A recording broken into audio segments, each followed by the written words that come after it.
السلام علیکم ورحمۃ اللہ وبرکاتہ۔ اعوذ باللہ من الشیطان الرجیم، بسم اللہ الرحمن الرحیم۔ علم ان سیکون منکم مرضى وآخرون يضربون في الأرض يبتغون من فضل الله وآخرون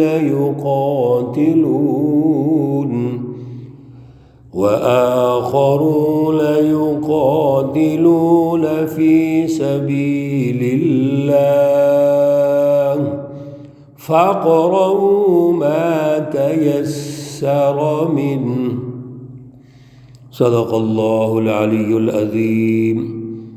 اللهم صل على سيدنا ومولانا محمد النبي الأمي وعلى آله وأصحابه وبارك وسلم وصل عليه۔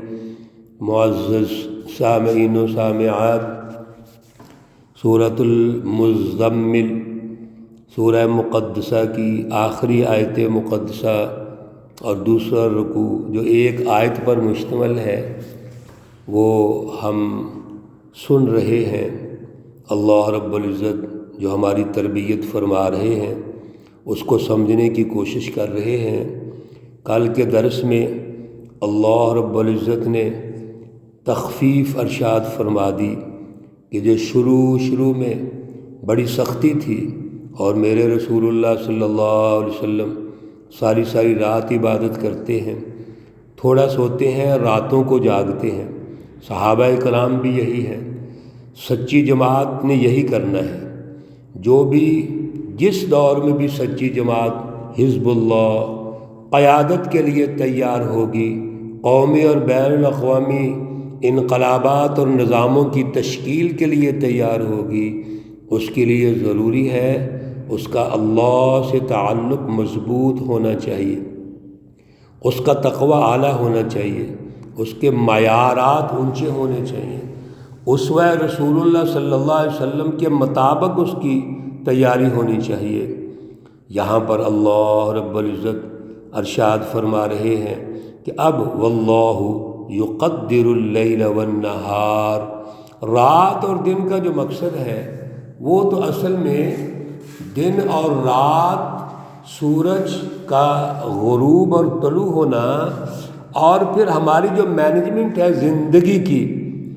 زندگی کی مینجمنٹ، اوقات کار، اس کے ساتھ اس کا تعلق ہے۔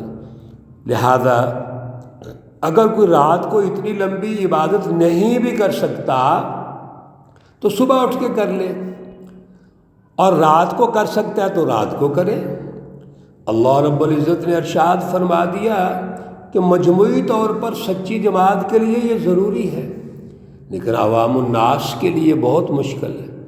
لہذا آپ فاقرؤوا ما تیسر من القرآن، آپ قرآن پاک پر غور و فکر ضرور کیجئے، اس کی تعلیم و تربیت ضرور لیجئے، لیکن آسانی کے ساتھ۔ کیوں؟ آج کے درس میں سنیے، عالم ان سیکون منکم مرضی، اللہ رب العزت کے علم میں ہے کہ آپ میں کوئی نہ کوئی بیمار بھی ہو سکتے ہیں۔ اب بیمار کا حکم اور تندرست کا حکم دونوں ایک تو نہیں ہو سکتے۔ اسی طرح دوسرا اہم کام وآخرون یضربون فی الارض، اور بہت سارے لوگ ایسے ہیں، کتنے لوگ ایسے ہیں جو زمین پر سفر کرتے ہیں، چلتے ہیں، یبتغون من فضل اللہ، اور اللہ کا فضل تلاش کرتے ہیں۔ وہ لوگ اپنی معاشی مینجمنٹ کے لیے، معاشی ترقی کے لیے وہ زندگی کا سفر کرتے ہیں، اپنے ملک کے اندر بھی، ملک کے باہر بھی، اور اس سفر کے اندر ظاہرہ مشکلات ہوتی ہیں، لہذا اللہ نے اس میں تخفیف فرما دی پھر ایک تیسرے لوگ وآخرون یقاتلون فی سبیل اللہ، اور دوسرے وہ لوگ ہیں جو اللہ کے راستے میں جہاد کرتے ہیں، قتال کرتے ہیں۔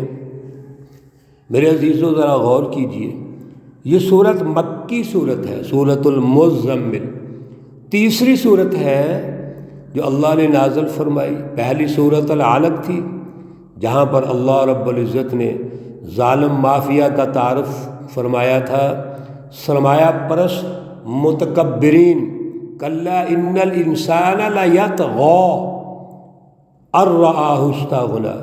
دوسری سورہ مبارکہ سورۃ نون والقلم تھی، اور وہاں پر بھی اللہ رب العزت نے فرما دیا فلا تطع المکذبین، ان جھوٹوں کی پیروی نہیں کرنی۔ یہ جھوٹا جو مافیا ہے، ظالم طبقہ ہے جس نے ظلم کا نظام قائم کیا ہوا ہے، اس سے کوئی تعلق نہیں۔ اور اس سورہ مبارکہ میں اس ظالم نظام کو کیسے توڑیں گے، اس کو شکست کیسے دیں گے، اس کے لیے ایک جماعت سازی کے مرحلے سے گزرنا پڑے گا۔ سچی جماعت کی تیاری ہے، اور سچی جماعت کیسے ہوگی؟ جس میں خدا شناسی بھی ہو، انسان دوستی بھی ہو، جس میں اللہ سے تعلق مضبوط ہونا چاہیے۔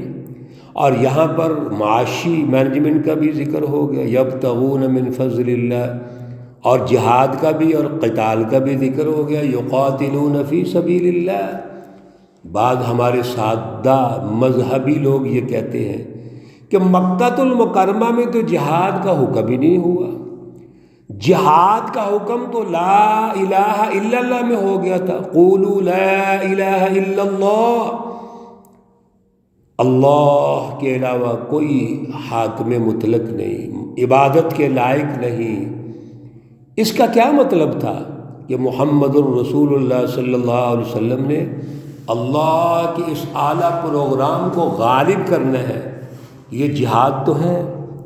یہی تو اختلاف تھا ابو جہل کو، ابو لہب کو۔ اگر محض سادہ کوئی تبلیغ ہوتی، دعائیں ہوتی، اور محض سادگی کے انداز میں گفتگو کر کے کمپرومائز ہوتا، تو میرے عزیزو رسول اللہ صلی اللہ علیہ وسلم کے ساتھ کیا اختلاف تھا ان کو؟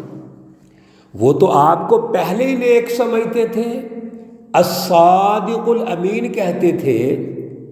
پتہ چلا کہ یہ جتنا بھی رسول اللہ صلی اللہ علیہ وسلم نے ریاست مدینہ کی تشکیل کی، اور ریاست کے بعد قومی اور بین الاقوامی انقلابات کی طرف آپ آگے بڑھتے ہیں، اس کا بنیادی ویژن، بنیادی پروگرام وہ مکی صورتوں میں آ چکا تھا۔ یہاں بھی اللہ نے یہی فرمایا وآخرون یقاتلون فی سبیل اللہ۔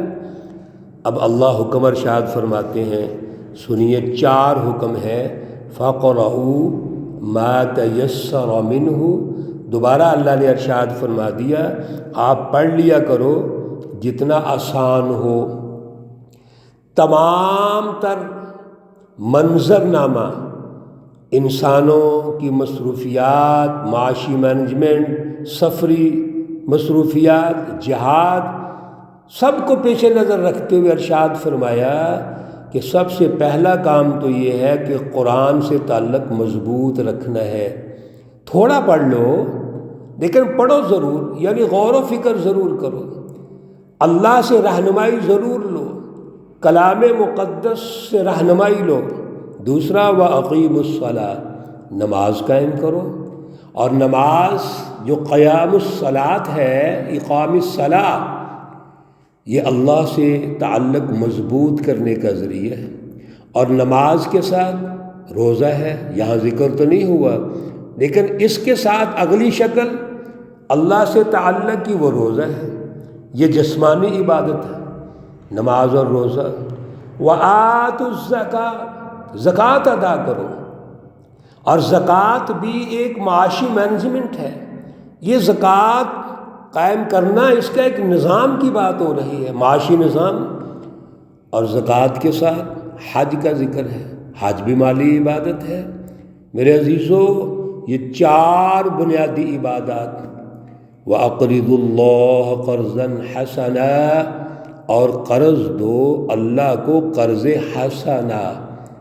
اللہ کو قرض حسنہ کیا ہے؟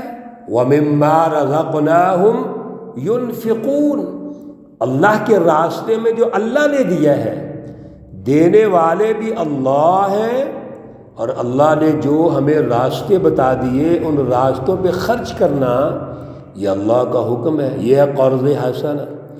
اور یہ قرضہ جب کوئی انسان دیتا ہے تو اللہ اس کی معاشی، اس کی مالی، اس کی جسمانی، جانی، گھریلو، خاندانی، ملکی، بین الاقوامی سب جگہوں پہ برکات نازل فرماتے ہیں۔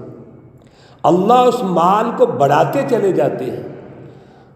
وَمَا تُقَدِّمُوا لِأَنفُسِكُم مِّن خَيْرٍ، جو بھی تم اپنے نفسوں کے لیے، اپنے لیے، اپنی جانوں کے لیے آگے بھیجو گے بھلائی، تَجِدُوهُ عِندَ اللَّهِ، تم اللہ کے ہاں اس کو ضرور پالو گے۔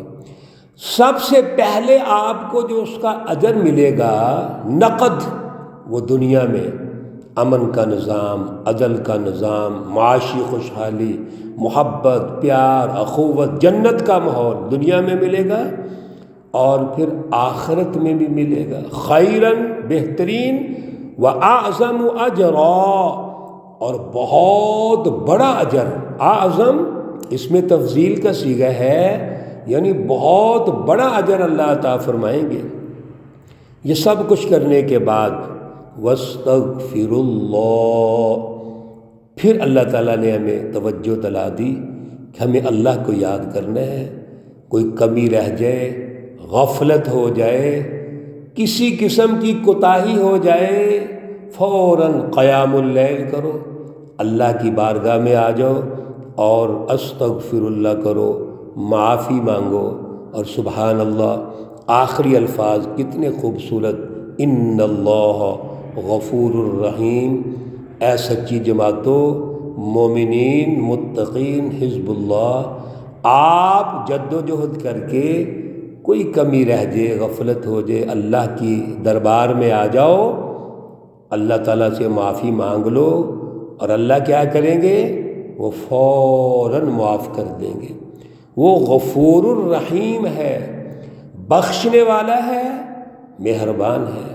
میرے عزیزوں، کیسے ہو سکتا ہے کہ اللہ اس سچی جماعت کو معاف نہ کرے جو راتوں کو قیام کریں، دنوں کو جہاد کریں، ظالم مافیا کا مقابلہ کریں، حزب الشیاطین سے ٹکر لیں، ظلم کا نظام ختم کریں، انسانوں کو آزادی دلائیں، عدل کے سیاسی اور معاشی نظام قائم کریں، سچی ریاست قائم کریں، جو اللہ کی طرف سے اللہ کا نظام ہے اس کو قائم کریں، پھر اللہ ان کو معاف نہ کرے؟ یہ کیسے ہو سکتا ہے؟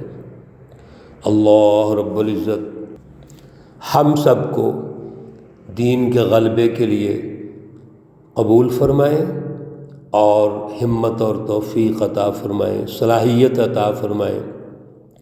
اللہ رب العزت تمام بیماروں کو شفائے کاملہ عاجلہ مستمرہ عطا فرمائیں۔ اللہ رب العزت تمام مرحومین و مرحومات کو جنت الفردوس میں اعلیٰ مقام عطا فرمائیں۔